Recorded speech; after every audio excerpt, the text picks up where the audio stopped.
Sick Harrison Price from the historic Wall Center. Our next guest is a former assistant general manager of the Vancouver Canucks and NHL executive with the Leafs and Coyotes as well. Welcome back, Laurence Gilman. How are you?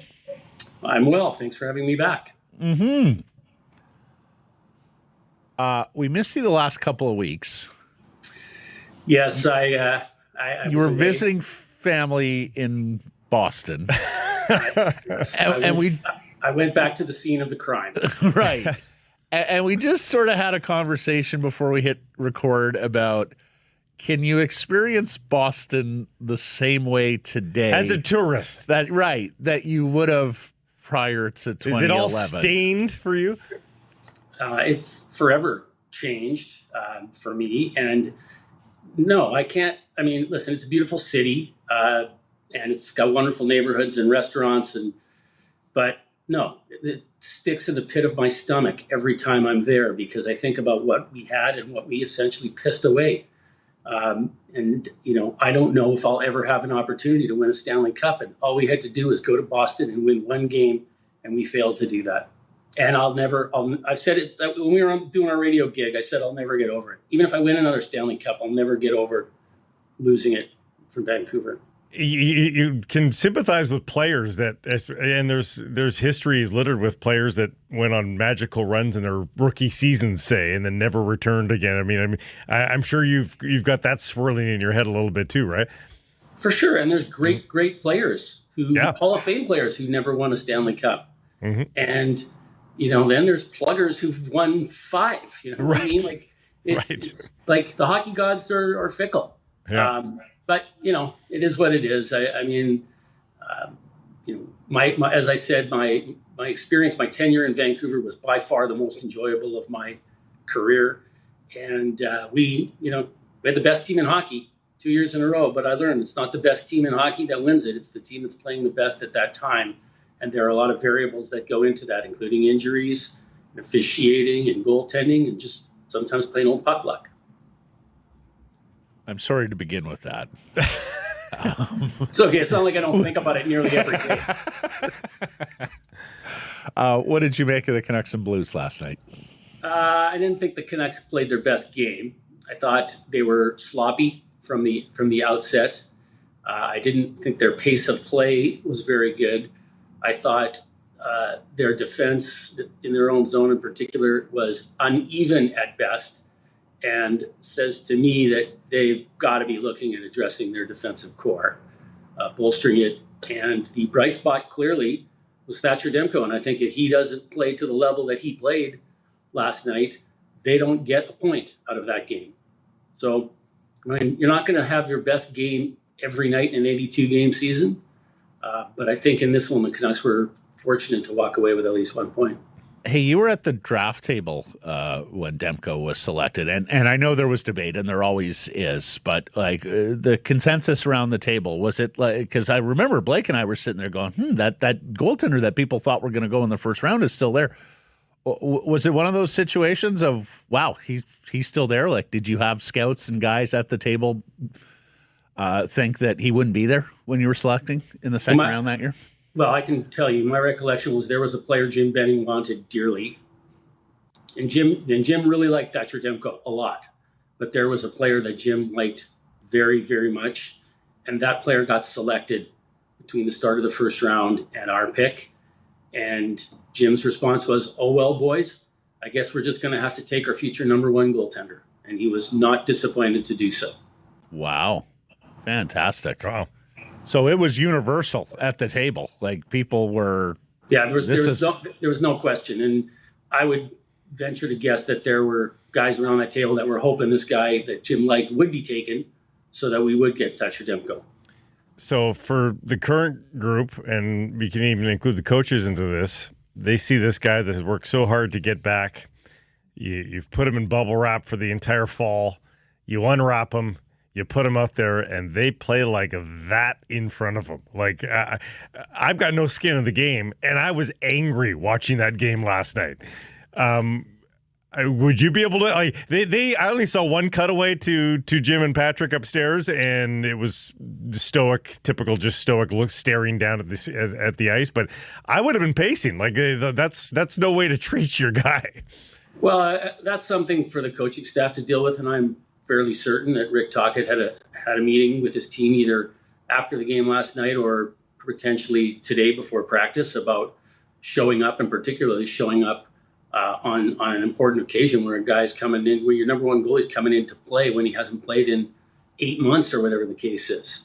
So, but as I said, I mean, you're not going to get a Stanley Cup effort every single night of the year. There are going to be nights where your team lays an egg. And, it was bad timing to do so in Thatcher Demko's debut. But then again, they were lucky to have Thatcher Demko because they were able to get at least a point here. They are lucky. They are lucky to have him on a large scale as well here, but only 1 year left on his deal. Kevin Lankinen has come in. He's been marvelous. He's not going to re-sign for that contract again, obviously. What should management be thinking about this goaltending situation just on the macro right now? Because Thatcher Demko has had some injury issues here. We know when healthy, he's amongst the best on the planet. But is there a calculus to be made right now, or do you kick that can down the road for a year from now? Like he's eligible for the extension in July, right? That's right. Going into the final year of his deal. But do you need to see a healthy training camp in fall before you even commit to that? What do you think they're thinking? Well, I don't know what they're thinking, but I'll tell you what I'd be thinking. Yeah. I would be thinking, I'm not doing anything this season. I want to watch this guy play out and see how he performs. More importantly, how can he stay healthy?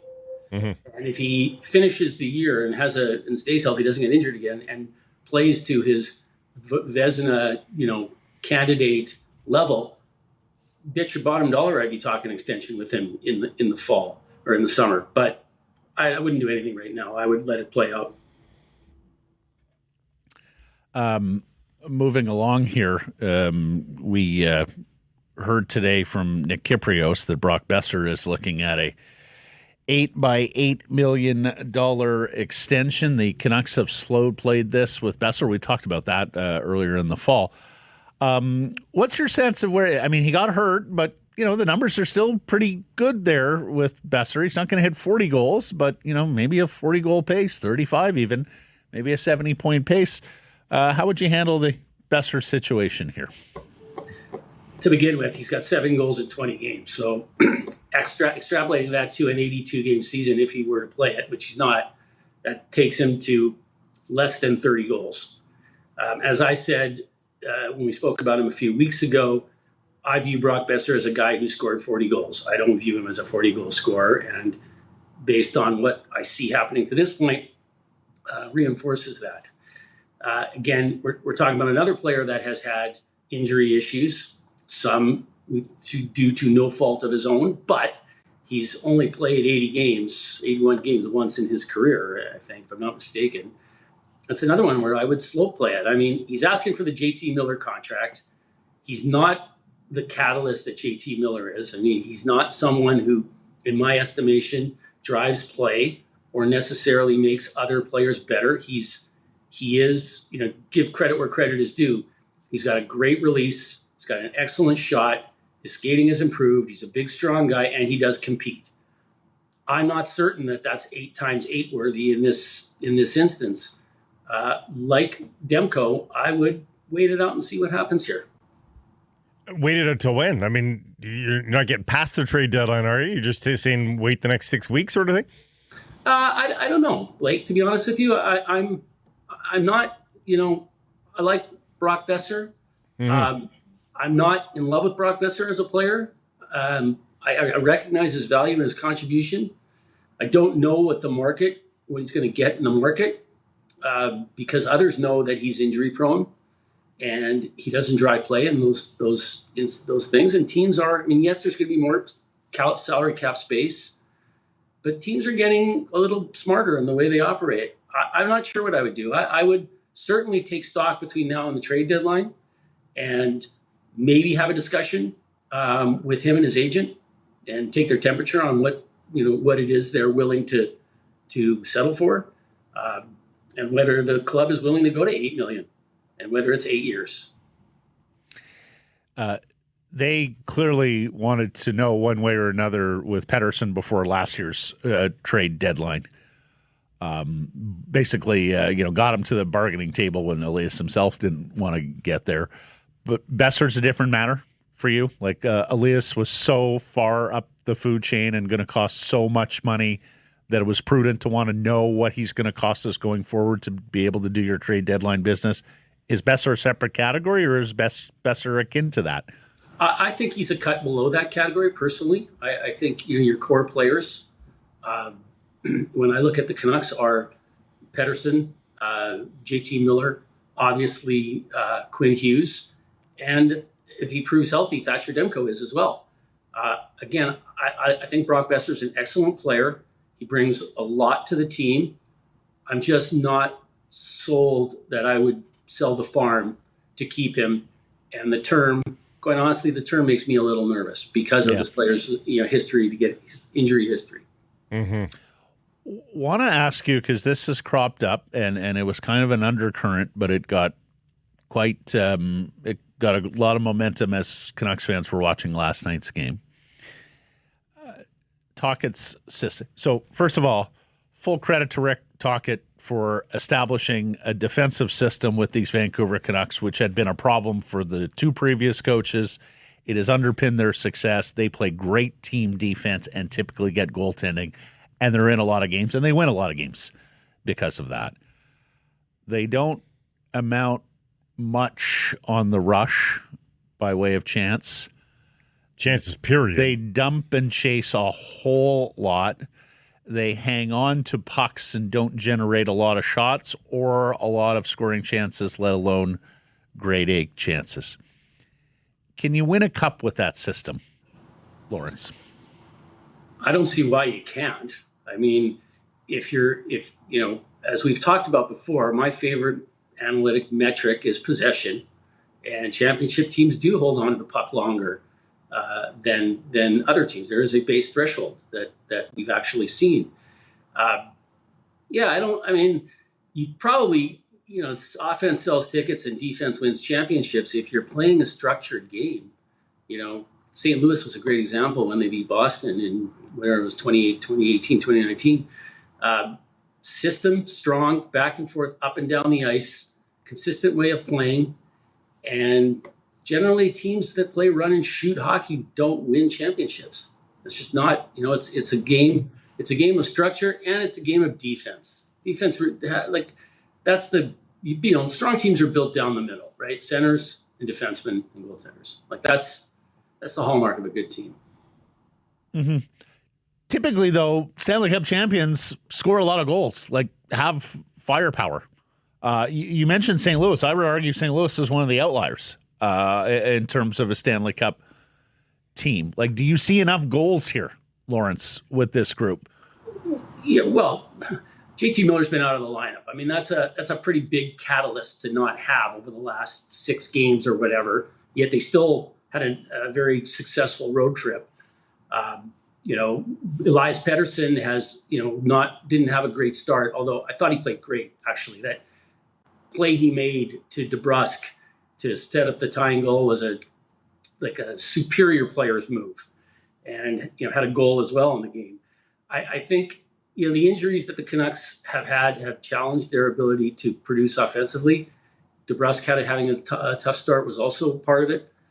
I think that as they're constructed, I do believe they have the attributes up front to be a Stanley Cup contending team. I don't feel that when I look at their blue line. That's just my opinion.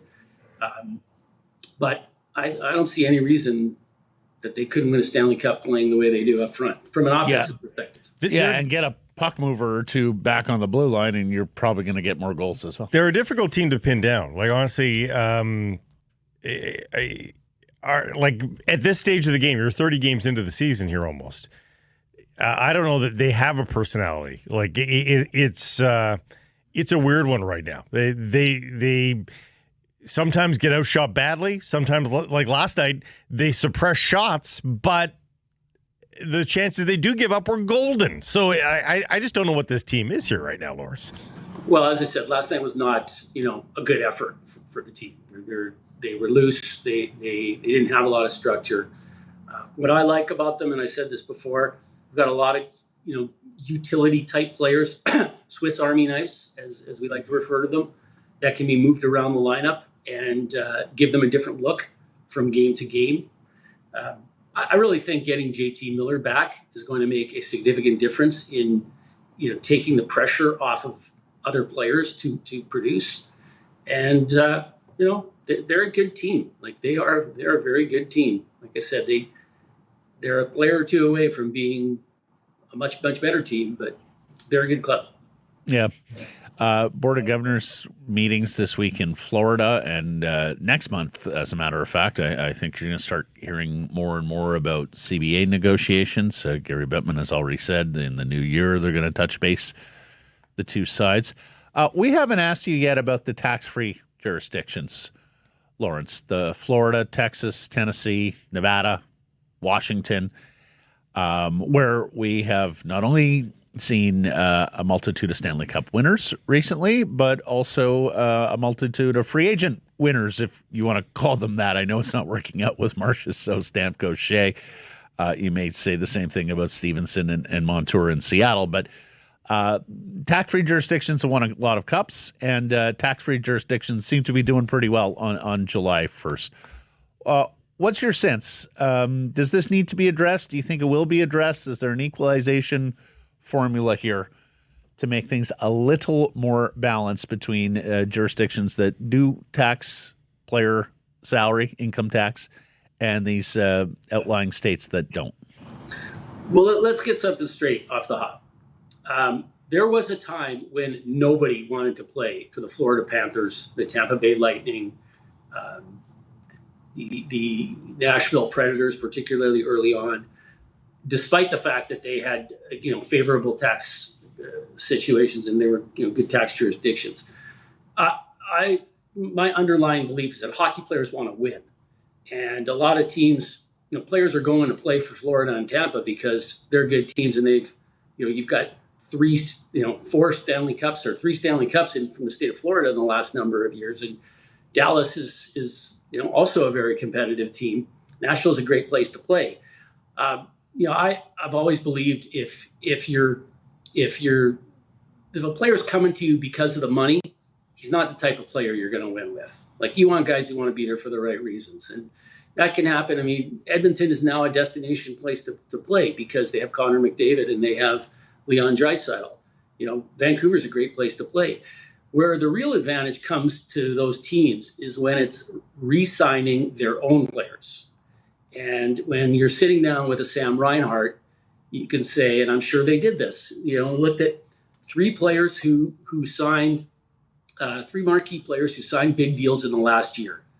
Elias Pettersson in Vancouver, William Nylander in Toronto, and David Pastrnak in Boston. All over 11. 11.5 for Nylander, 11.25 for Pastrnak, and 11.25 for Pettersson. And it's easy. You bring the player in, you bring in his agent with him, and you have your accounting guys there, and you show them the tax calculators of all these jurisdictions, and you say to them, at $11.5 million, and these guys are playing in these regions, they're taking home $5 to $5.5 million. And you're going to have to, and in here, if we pay you 8.6 or whatever it is, you're going to be taking home the exact same amount of money. Like, you're going to have to go earn $11 million in the market to make as much as you're going to take home if you stay and play for our team. That is good, and that just won the cup. That's the real advantage that those teams have. Do I think that there's going to be some kind of adjustment in the CBA? I'd be shocked if the commissioner and the deputy commissioner were to address that. The reality of life is guys want to play for good teams. And if a good team is in like a high jurisdiction, for a high tax jurisdiction market, I don't think players give a damn about that. Did you ever have a player say no to you in free agency because of BC's tax rates? No, but we had players say no to us because they didn't want to come and play in Canada. But they didn't specify why. Okay. I think, to them, some of them, it's just, why would I play in a foreign country? or if it's, Minnesota kid would want to play in Minnesota, or, we never had luck with those college free agents for the most part, particularly the American kids that were based in the Midwest, and more importantly, the Boston kids, like the New England guys. They didn't really want to come to us. Yeah. But it wasn't, I don't believe it was for tax reasons. Right. What do you think of this BOG news of negotiating past the 5% and elevating the cap beyond its usual maximum elevation here? Did that scare you for the industry? No, I mean, the vast majority of the general managers would say they would love it. Bring it on. Mm-hmm. That's the more money they have, the more players they can sign. There's probably a couple smaller market teams that are, the guys running smaller market teams that might be a little, queasy about it. But, the more money that goes into the system, the better it's going to be for everybody. Players are going to get more. Teams can be more competitive. The fans will see better hockey. I think it'd be a great thing if it occurs. I hope it does. Yep, ditto. Awesome stuff, LG. Made us smarter again this week. Thank you for this. Forgive me again for the opening question. We'll catch up next Wednesday. It's all good. Thanks, guys. We'll see you next week.